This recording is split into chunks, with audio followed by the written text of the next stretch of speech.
Kama sehemu ya kuhamasisha kilimo bora na chenye tija, tumeandaa maonesho maalum ya wakulima ambayo yanajulikana Wakulima Festival. Itakuwa ni maonesho ya siku 6 ambayo tunafanyia katika kijiji cha Jojo kilichopo kata ya Santilia, tarafa ya Isangati, wilaya ya Mbeya vijijini. Na scope ya maonesho haya ni kata 9 na vijiji 51. Kama sehemu ya kuunga mkono juhudi za serikali katika kuhamasisha kilimo bora na chenye tija kwa wananchi walioko vijijini, tumeamua kuchagiza juhudi za serikali ambazo wamekuwa wakitoa kwa wakulima walioko vijijini. Kwa hiyo tumeandaa mashamba darasa ambayo ni hapo kwenye kituo cha umahiri ambacho kipo katika kijiji cha Jojo, ambacho ndo eneo ambalo maonesho yanaenda kufanyika, na ni maonesho ambayo yanakwenda kutoa taswira ya kilimo chenye tija kwa wananchi walioko vijijini. Ukiangalia kijiografia, wananchi wengi walioko maeneo ya vijijini wanashindwa kuhudhuria kwenye maonesho ya kitaifa ya 88 kutokana na umbali, masuala ya fedha na shughuli zingine. Kwa hiyo sisi kama Dynamic tulichukua hiyo initiative kwenda kuyapeleka hayo maonesho huko vijijini kama sehemu ya kuhamasisha kilimo chenye tija. Sasa katika maonesho hayo tumetengeneza component 5 ambazo zinajibu changamoto za wananchi wa vijijini. Mimi naitwa Abdalla Hamad, ni meneja wa Kongani ya Mbarali Cluster, nikisimamia mikoa ya Mbeya, Songwe, Rukwa pamoja na Katavi.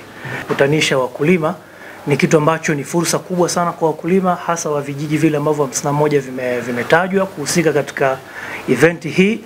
Na mimi niseme taasisi ya SAGOT tunafanya kazi na wakulima hasa wa maeneo yale vijijini ambao kama alivyoelezea mratibu hawapati fursa mara nyingi ya kujifunza.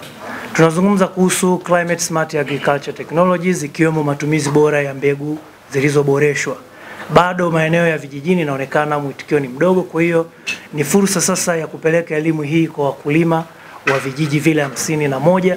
Na labda niseme watu 12,000 ambao wanatarajiwa kushiriki, au wakulima 12,000 ambao wanatarajiwa kushiriki kwenye event hii watapata fursa ya kuona mashamba darasa yaliokuwa yameandaliwa pale, kwa maana ya mbolea zipi ambazo zinaweza kuleta tija, mbegu ambazo wanaweza kuzitumia kama mbegu bora na zikaweza kuleta tija.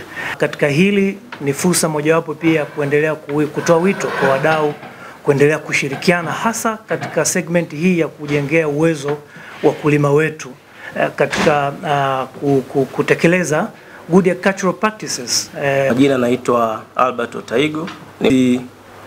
Wakulima ni moja ya wadau wetu wakubwa ambao wanasaidia katika upatikanaji wa rasilimali ambazo zinasaidia kutengeneza bidhaa zetu. Kwa hiyo tukaona ni haja na umuhimu wa kuunga mkono hii initiative Dynamics.